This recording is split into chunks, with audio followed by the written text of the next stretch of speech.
Julia and Talmage, when you started in the studio in the fall, I was so glad that you had come into the studio because I liked you immediately. And your mother had started you on lessons and had done a very good job. You really liked music, and that makes everything much easier, doesn't it? Mm-hmm. So we started work, and I was thinking last night about all the things that we've studied and tried to do, and I came up with the conclusion that your Gothic dance was the best thing you have done all year. What do you think of that conclusion?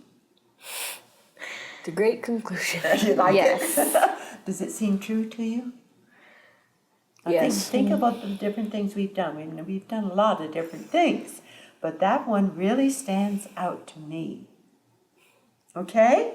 And I can't ever remember how old people are, but my students, a lot of teachers have written to me and wanted to know your ages and how long you had studied in the studio. So Julia, how old are you, dear?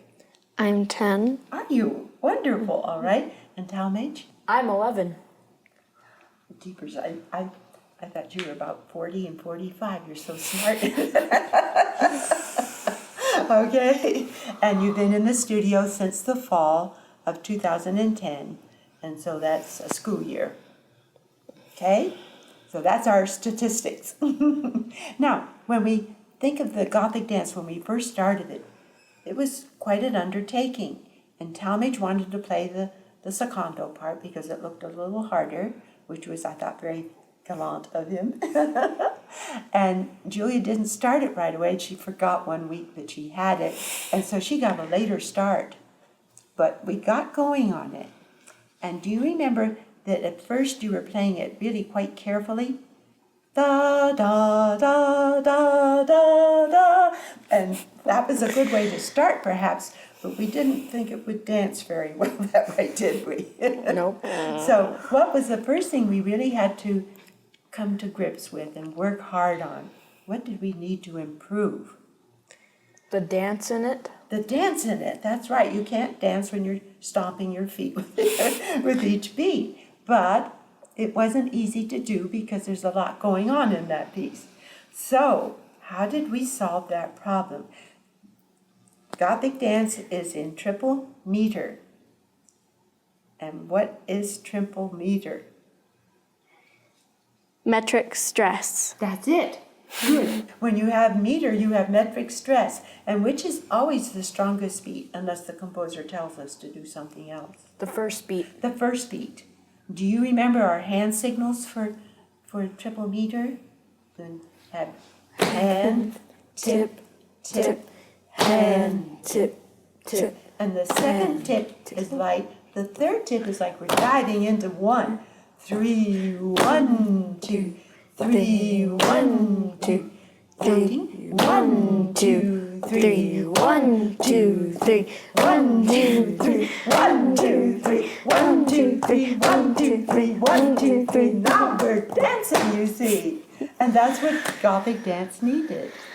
So having those hand signals and getting that into our performance made it possible for you to just dance beautifully through the whole piece. It just went wonderfully, right? Okay. Right. Now, what did you find that you could accomplish more when you were practicing by yourselves in terms of getting our metric stress going, or when you were practicing together? Which did you think, Julia? Practicing together. Yes. Now, what about you? Definitely together. Now, why do you think that was? We're able to guess and know how the other person plays. Right. And that made you, and what were you going to say, Julia? At first, you don't really know what What's going to happen when you put it together. So that's always a mystery, isn't it? And then you work together for a while and you kind of get how to do it. Okay. So I want to point out what a good team you were. And the other day I mentioned that to Julia, and she said, well, we're brother and sister. And I said, well, I know a few brother and sisters that wouldn't work as well as you two do. It is easier to work on duets when you have two family members doing the same piece. because you can practice more frequently. Yeah. Right? You see? But as I say, it has to be two people who are willing to work together, and you two really are. You're just a wonderful team. I would say that your strong points were that you were a brother and sister team, and a very friendly brother and sister team. You get along so well together, and I think that's wonderful. You're very close in age, 10 and 11. That helps. You became a very strong working team together, and you did very good preparation every day that you practiced. Therefore, you came up with a winning performance. Now, can we always do that? Sure. Sometimes schedules don't work together as well as they might, but when they were working as well as they did when you were working on Gothic dance, it really was excellent. Now, let's sing the melody to the first phrase of Gothic dance. Anyway, and we're going to use our hand signals, and we're going to take the repeat. Now, what do we have to remember to do on the repeat? Stay quiet. Stay quiet. So we have to be loud enough, an 8 or a 9 on our thermometer of dynamics, and about a 4 or a 5 for the repeat. Okay, you ready? Sitting tall. 1, here we go. 1, 2, 3, 1, 2, 3, 1, 2, 3, 1, 2, 3, 1, 2, 3, 1, 2, 3, 1, 2, 3, 1, 2, 3, 1, 2, 3, 1, 2, 3, 1, 2, 3, 1, 2, 3, 1, 2, 3, 1, 2, 3, 1, 2, 3, 1, 2, 3. Now, we let you played it a little faster in your performance than that, but that was one of the ways we got at dancing, wasn't it? You see, and that's a good dancey way to do it. Did you ever do that at home with it? Not the hand signals. No, the hand signals. That's a little harder to do at one piano. The dining room table works better. Okay, so are you satisfied with what you accomplished in the time that you had and the goals that we set? Did you feel that you got done what you wanted to get done? Good. Did you think that your performance was the best you had ever done for the recital? Definitely. Definitely. Yes. Now, isn't that wonderful that you could do that? That it was at a recital, and it was being filmed, and you'd never done either of those two things before, and yet you got your best performance. Now, what does that tell you about yourselves? When we work hard, we can accomplish something. Wonderful. What do you think, Julia? It's a lot easier to have somebody that you can work with at about any time. That's right. And someone you can trust, and someone you love. It's just a great way to make music. So I was thoroughly thrilled with what you did. Now, do you have any questions you would like to ask me? How did you decide what to write for your first ensemble piece? That's an interesting question. And we did, you're right. We had to decide what kind of piece to start with in each book. And with the ensemble, we had to make a special decision because there would be 2 people playing, and we had to take that into account. There's a long history in music. We know of the music that they sang and danced way back in the 15 and 1600s. How many thousands of years ago was that? A lot. A lot. And so we have a very good idea of what they did. They didn't have any books then. They didn't have any written material. They didn't have any radios or television or anything like that, but they did have feet and hands and voices, and they did play instruments, and they did a lot of dancing. That was the main thing they did to entertain themselves back then. Their music was not as long and complicated as it has gotten to be later, but it was a lot of fun. And they put short phrases together because they wanted people to be able to remember it, because it wasn't written down. You have to remember everything you sing. So, yum dum dum da dee da da da dum dum. That's a phrase. It's short and it's easy to remember. This next phrase is quite like it. 1, 2, 3, 1, 2, 3, 1, 2, 3, 1, 2, 3. And then they repeat it. But they made it soft to make it different and fun and mischievous, you see. So we decided it should be a Gothic piece. Now, Gothic means way, way back in history. And we decided it could be a little longer than, they usually had 8 measures at the most to begin with. And then they got up to 16 measures, which was very daring. And our piece is longer than that, but not much, you see? So we started with that perky dance because we thought it would be a good way to start the ensemble series. Did you think it was a good way to start? Oh, good. So we made a good decision? Yeah. Oh, that's nice to know. It's often we wish we could talk to students and teachers and find out what they like and what they think was a good idea, or maybe what they didn't think was such a good idea. What do you have a question for me? Yes, I was wondering what went into making your course and how long it took. That's another very good question. The first thing, we had to do something good enough that somebody would ask us to write a and at one point we had, about 89 books in print. And they were very, very popular with the students and the teachers. So we got invitations to write a piano course based on that. And then I decided, because I'd been teaching teachers for a long time, and I knew what their problems were, that I ought to do some research. So I spent 2 years going to the Library of Congress, which is a beautiful, one of the most beautiful buildings in Washington, D.C., and they have every book that was ever published. And I would call them up and I'd say, I want a book on ya, ya, ya. And when I get there, they'd have that ya, ya, ya book for me, and I would study it and study it. You couldn't take them home, but you could have a wonderful time with it. And I looked for what worked in music teaching and why, and what didn't work and why. So I came out of that pretty sure what we needed to do, and I laid out the program for the books, and then we started writing it. So it was 2 years in the research. We worked for 10 years, each of us, my husband and I, spent 10 years, so that's 20 years plus 2 years of research. And then the next 7 years I spent bringing the books through the publication process. So that's 29 years of our lives were devoted to planning, writing, and publishing the course.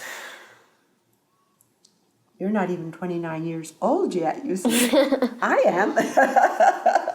But it was a wonderful process because we learned so much and we were so excited about what we could do with what we were learning. And we test taught it with our students and they loved the pieces. And they didn't even have names then. I'd hear students in the waiting room, I love 24. What's your favorite? Oh, mine is 29, you know. We were sorry they didn't have names at that point, but it didn't seem to bother the students any. So that was a very good question. Is that a complete answer, do you think? Do you have any more question left over? No. No? Okay. Any other questions?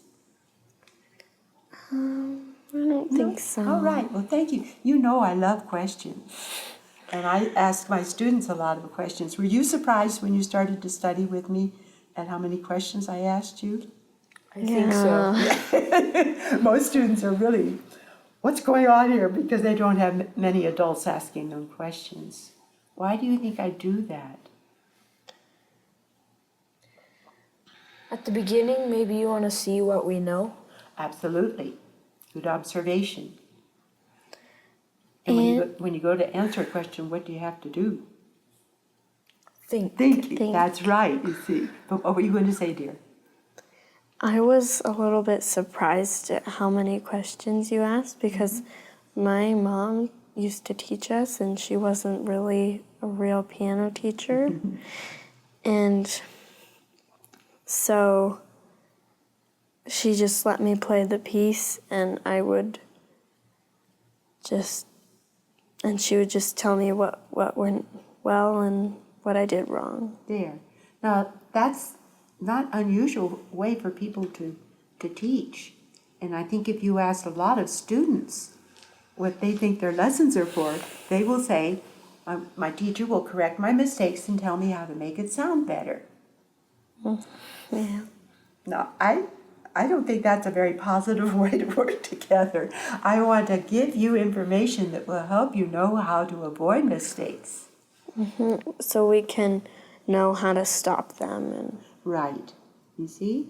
So I ask questions to help you think, and then we work on different ways of listening to music and reading music, recognizing what the music wants to do. It wants to dance, or it wants to sing, or it wants to be sad. And when you know that, you can come up with these ideas yourself. You see, but we have to learn how to recognize the signals. And that's why I have to ask a lot of questions. Do you forgive me for asking you questions? yes. Oh, Yes. thank you. Now, I want to tell you why I am so happy about what you accomplished on the Students on Stage recital. I thought your performance was absolutely wonderful. You got that piece dancing from the first note on, and it danced through the entire piece. There's a lot of repeats in that piece, and a lot of changes of dynamics. The dancing kept going from beginning to end. That's not easy. And the fact that you did this together by memory is extraordinary. Even some professional people who are playing piano four hands use the music, because it's especially demanding that the other person's not playing what you are. But you did it, and you did it so wonderfully clear and perfectly. That was just wonderful. Furthermore, you were a perfect ensemble team. You sat down together. You looked at each other before you started the way you're supposed to. And one of you was the conductor and started the performance right together. And you stayed together through the whole piece. And at the end, you picked your hands up at the same time and put them in your lap in exactly the same way. You got up together, you went to greet the camera and looked at it together, and then you took your bow. All of this was perfectly synchronized. Perfectly synchronized. You were a wonderful team. And you're only 10 and 11 years old? Did I get the ages right? Yes. Okay. Good for me. But you see what I'm saying? Mm-hmm. You were professional in that performance. And have you patted yourselves on the back recently for doing that? Yeah. Yes, okay. Now keep that good feeling within you. When you start something that seems difficult, remember how difficult it was for us to start Gothic dance and what you did with it. You see? So you know that our lessons and classes help us, and you also know that working hard like you did will always help, when you work the right way, of course. So congratulations on what you did, Talmage. It was just wonderful, darling. And you too, Julia. I will always remember how well you played on that program, and I'm glad we have it on film, aren't you? Thank you. Thank you for coming today. It was fun to be with you. I'm glad we did it. Oh, good. I'm pleased, dear. Yes, me too. All right. Thank you again, both of you.